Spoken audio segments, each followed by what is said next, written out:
পৃথিবী কিন্তু আমার না জানি কি করছে বাড়ি আচ্ছা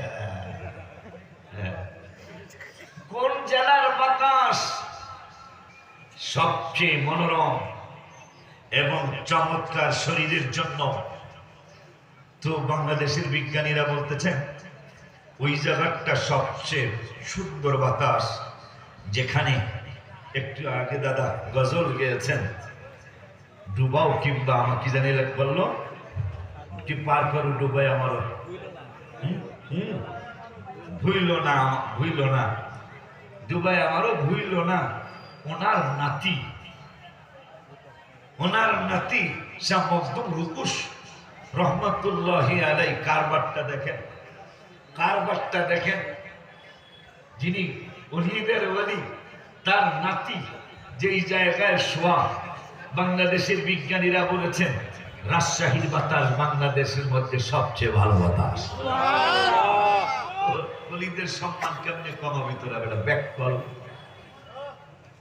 এখন নাসা যারা চাঁদে লোক পাঠায়, এরা বললো আমরা সারা পৃথিবী, America, London, Switzerland, Japan, German, Italy, France, Pakistan, Afghanistan, Uzbekistan, Turkestan সহ আমরা সারা বিশ্বের বাতাস গবেষণা করেছি।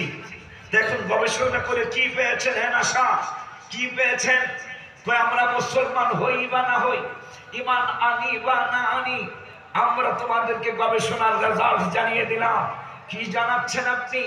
জানাইলাম পৃথিবীর মধ্যে শ্রেষ্ঠ বাতাস হলো মুসলমানদের নূরের নবী, হায়াতুন নবী, জিন্দা নবী, সমস্ত জাহানের নবী, যার ব্যাপারে তাফসিরে মারিফুল কোরআন হারামাইন শরীফাইনের টাকা দিয়া যেটাকে ছাপানো হয়েছে, কোরআন মসজিদগুলোর মাগনা দেওয়া আছে, ওইটার মধ্যে লেখা, ওইটার মধ্যে সৌদি আরবের সরকার ফাহাদ ছিল, বাদশা ফাহাদ লেখাইছেন, লিখে দাও সারা বিশ্বের সমস্ত মাখলুকাতের জ্ঞান একসাথ করলে যা হবে, নূরের নবীর জ্ঞান একাই সবার চেয়ে বেশি।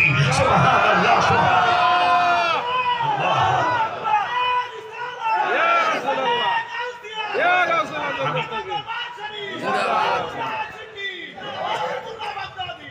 আমি তো একটু সুর দিয়েই কথা বলি, সুর দিয়ে তো সারা জীবন বললামই, দেখলাম তো বেসরেরটাই চলে।